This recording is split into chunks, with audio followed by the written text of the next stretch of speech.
Dans cette vidéo, je vais te donner ma méthode pour obtenir rapidement plus de 1000 abonnés. Et c'est d'ailleurs ce que j'ai fait. On va se connecter à cette chaîne que j'ai créée il y a tout juste 2 semaines et elle a aujourd'hui plus de 1000 abonnés. 1000 abonnés, qu'est-ce que ça signifie? Eh bien, cela signifie que tu auras accès à la monétisation. Tu vas pouvoir commencer à générer tes premiers revenus. Il faudra donc 1000 abonnés, mais aussi 4000 heures de visionnage. Mais souvent, ça va de pair. Aujourd'hui, donc, concernant les 1000 abonnés, c'est ce que tu veux savoir. On se connecte à la chaîne que j'ai lancée il y a maintenant 15 jours. Je vais te montrer les petites statistiques juste ici. Bien évidemment, on va même recharger la page. J'aime bien toujours prouver un petit peu ce que je dis. Méfie-toi, il y a énormément de gens qui racontent un petit peu n'importe quoi. Donc, maintenant que j'ai rechargé la page, tu peux voir en effet l'activité de la chaîne. Donc, on voit déjà qu'elle a généré 209 000 vues. Et c'est ce que je te disais tout à l'heure. Au niveau du watch time, je suis à 11 000 heures de watch time. Donc, j'ai beaucoup plus que les 4000 heures nécessaires. Au niveau des abonnés, ça y est, on a passé le seuil des 1000. En effet, on est à 1100 et même un petit peu plus. Si on met la souris ici, on voit que la chaîne continue de faire des vues, mais surtout de faire également des abonnés. Donc comment est-ce que j'ai fait pour arriver comme cela, en partant de zéro, à générer mes premiers abonnés autour du 10 mars, date à laquelle j'ai commencé à publier mes premières vidéos, et on voit comme cela que ça a fait un petit peu une moyenne 17, 8, 7, 10, etc. jusqu'à avoir une première montée. Là, on voit que l'algorithme a déjà testé un petit peu mon contenu, ça correspond, et donc YouTube met tout simplement plus en avant mes vidéos. Et là, à la fin, ça fera même une journée à presque 300 abonnés. Comment est-ce que cela est possible? D'où vient le trafic? Comment YouTube fait pour me mettre en avant? Eh bien, je vais répondre à toutes ces questions. Premièrement, ce qu'il faut comprendre, c'est que tu as principalement 3 sources de trafic lorsque tu débutes. Tu vas mettre ta vidéo en public, ça va prendre peut-être quelques jours, parfois même un peu plus, tout dépend de la thématique, on appelle ça une niche, la niche que tu vas choisir. Je te prends un exemple, si tu parles d'actualité, de choses qui sont très marquées de manière temporelle, tu seras mis en avant. Par contre, si ta vidéo traite d'un sujet qui est beaucoup plus intemporel, alors là, ça pourra mettre un petit peu plus de temps à être mis en avant. Mais c'est pas un souci non plus, parce que ta vidéo va continuer à faire des vues sur le long terme. Donc voilà, je dirais qu'il n'y a pas de bonne ou de mauvaise méthode, et c'est pas parce que tu souhaites, comme tout le monde, être rapidement monétisé qu'il va falloir faire des sujets liés à l'actualité. Au contraire, il faut faire des choses qui t'animent, qui t'intéressent. Et donc, une fois que tu as ton contenu, que tu es capable de le produire, qui t'intéresse un minimum, comment faire pour être mis en avant? Je t'ai parlé de 3 manières d'être mis en avant.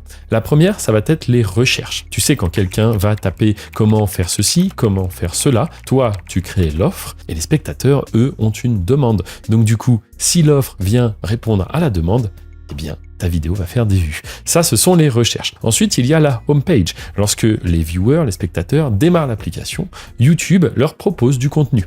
Eh bien, ce contenu, s'ils sont susceptibles d'être intéressés, peut-être que YouTube va leur proposer. Ça, c'est la deuxième. Et la troisième méthode de faire des vues, ce sont les recommandations. Tu sais, lorsque tu as visionné une vidéo YouTube, eh bien, YouTube, sur le côté, t'en recommande qui sont parfois en rapport et parfois pas du tout. Donc, ça permet à des petits créateurs aussi d'être découverts. Maintenant que je t'ai dit ça, tu vas dire, oui, mais comment faire pour être soit dans les recherches, soit sur la homepage, ou soit dans ces fameuses recommandations? Eh bien, tout ça, c'est le travail du référencement. Ça, je t'en parle pareil un petit peu plus à la fin. Mais juste avant, je dois te dire une chose, si tu choisis de créer ta chaîne sur une thématique bien précise, tu ne dois pas te disperser. Imaginons que tu fasses une chaîne, par exemple, autour du jeu vidéo. Eh bien, si demain, il y a une super voiture qui sort, je sais pas, la nouvelle Lamborghini ou quoi que ce soit, ne fais pas une vidéo dessus. Ça va te faire une communauté inactive, des abonnés qui ne regardent pas ton contenu. Et ça, ce sont des très mauvais signaux pour YouTube. Surtout lorsque tu débutes, tu as besoin d'une communauté fidèle. Si tu as très peu d'abonnés et que la moitié ne sont pas sérieux, ne sont pas actifs plutôt, on va dire,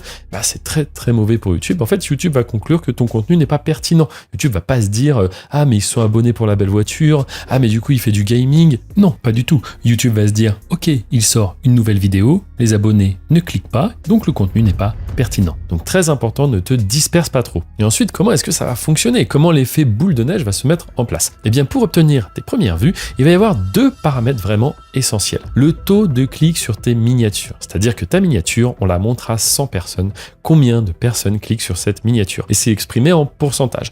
Donc une fois de plus, ça dépend de la thématique dans laquelle tu es. Il y a des thématiques où avoir du 3%, c'est très bien, et d'autres thématiques où avoir du 10%, c'est très bien.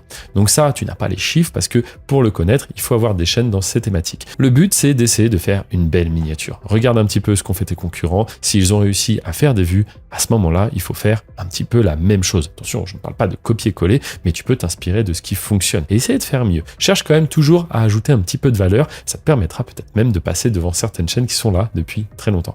Ça, c'est le taux de clic. Mais une fois que le spectateur a cliqué, qu'est-ce qui se passe? Eh bien, il faut que ton watch time soit bon. Il faut que ton contenu soit intéressant. Si ton contenu n'est pas pertinent, par exemple ta vidéo dure 5 minutes et le spectateur reste 20 secondes, eh bien c'est pas du tout pertinent pour YouTube. Donc du coup, ta vidéo ne sera pas mise davantage en avant. À l'inverse, si tu as un bon taux de clic sur les miniatures, si tu as une bonne durée de visionnage, eh bien YouTube va retargeter l'audience. Qu'est-ce que ça veut dire? C'est-à-dire qu'ils vont faire le lien entre les différentes personnes qui se sont abonnées à ta chaîne, entre tes 20, 30, 40 premiers abonnés. C'est ce qu'on voit ici en fait. Regarde bien. Au début, je suis mis un petit peu en avant. On voit que je ne fais pas beaucoup d'abonnés. La date du 15 mars, etc., ça avait même baissé. Et là, en fait, YouTube se dit, OK, on passe au niveau suivant. En fait, YouTube a retargeté mon audience et surtout a fait des lookalikes. C'est-à-dire que YouTube a regardé un petit peu les différents centres d'intérêt entre les personnes qui s'étaient abonnées à cette chaîne. Et suite à ça, ils ont cherché des audiences similaires. C'est ce que veut dire lookalike. Tu peux le traduire par audience similaire. Et donc, ça a fait plus d'abonnés. On voit clairement que c'est de l'étape par étape, du step by step.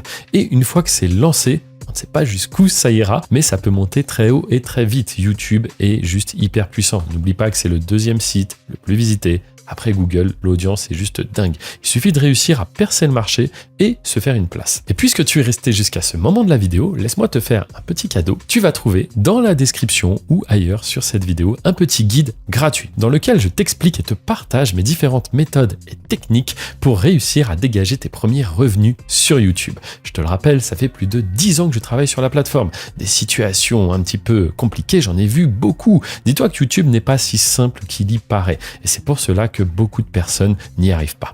Bref, je ne fais pas plus long. Tu peux aussi t'abonner, mettre un pouce bleu pour me remercier et regarder d'autres vidéos sur cette chaîne. Tu verras que j'ai énormément de valeur à t'apporter. À très bientôt.